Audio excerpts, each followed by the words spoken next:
সুপ্রিয় শিক্ষার্থী বন্ধুরা, আসসালামু আলাইকুম। আশা করছি তোমরা সবাই ভালো আছো। আমরা আজকে ইংলিশ গ্রামারের যে পার্টস অফ স্পিচ রয়েছে সেই পার্টস অফ স্পিচের নাউন নিয়ে আলোচনা করব, অর্থাৎ ক্লাসিফিকেশন অফ নাউন। আমরা সর্বপ্রথম জানব নাউন কাকে বলে।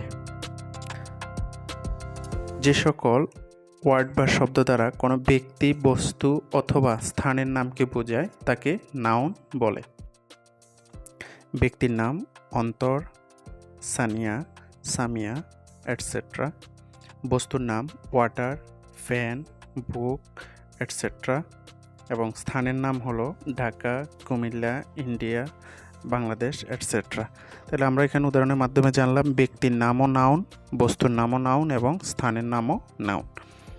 এখন আমরা জানব নাউনকে দুইটি ভাগে ভাগ করা যায়। একটি হচ্ছে কনক্রিট নাউন, আরেকটি হচ্ছে অ্যাবস্ট্রাক্ট নাউন। কনক্রিট নাউন, যে নাউন এর বাহ্যিক অস্তিত্ব আছে বা দেখা যায় তাকে কনক্রিট নাউন বলে।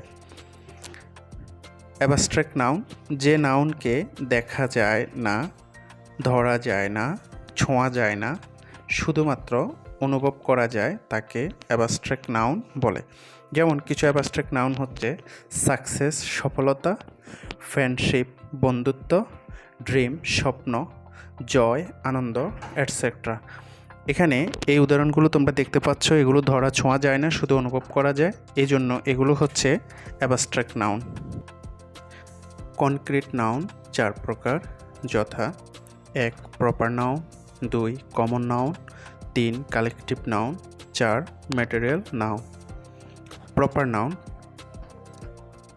যে নাউন দ্বারা কোনো ব্যক্তি, কোনো নির্দিষ্ট ব্যক্তি, বস্তু, স্থান, প্রতিষ্ঠান ইত্যাদির নাম বোঝায় তাকে প্রপার নাউন বলে।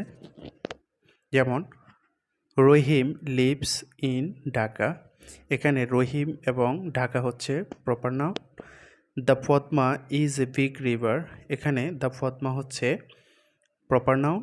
The Quran is a holy book, এখানে দ্য কোরআন হচ্ছে proper noun. The Ittefaq is a daily news paper, এখানে দ্য ইত্তেফাক হচ্ছে প্রপার নাউন।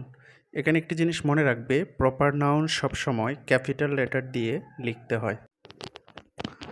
কমন নাউন, যে নাউন দ্বারা কোনো জাতি বা শ্রেণীর একটিকে না বুঝিয়ে সকলের সাধারণ নাম বোঝায় তাকে কমন নাউন বলে। The cow is a domestic animal. Man is mortal.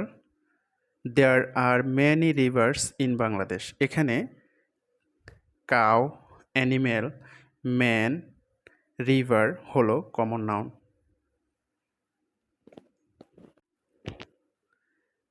Collective noun, যে নাউন দ্বারা একই জাতীয় কোনো ব্যক্তি, বস্তু বা শ্রেণীর অবিভক্ত সমষ্টিকে বোঝায় তাকে কালেকটিভ নাউন বলে। যেমন our school team won the match, he joined the army, এখানে টিম এবং আর্মি এই দুইটি শব্দ হচ্ছে কালেকটিভ নাউন। ম্যাটেরিয়াল নাউন, যে নাউন দ্বারা কোনো পদার্থের অখণ্ড অংশকে বোঝায় এবং যা সংখ্যা দ্বারা গণনা করা যায় না, শুধু পরিমাপ করা যায় তাকে ম্যাটেরিয়াল নাউন বলে। যেমন sugar is sweet, T is a popular drink, iron is a useful metal, এখানে সুগার, টি এবং আয়রন হচ্ছে ম্যাটেরিয়াল নাউন, কারণ এদেরকে গণনা করা যায় না, শুধুমাত্র পরিমাপ করা যায়। ধন্যবাদ সবাইকে এতক্ষণ আমাদের সাথে থাকার জন্য। আমরা পরবর্তী ক্লাসে ক্লাসিফিকেশন অফ প্রোনাউন অর্থাৎ প্রোনাউনের প্রকারভেদ সম্পর্কে আলোচনা করব। সে পর্যন্ত সবাই ভালো থাকো, সুস্থ থাকো। আল্লাহ হাফেজ।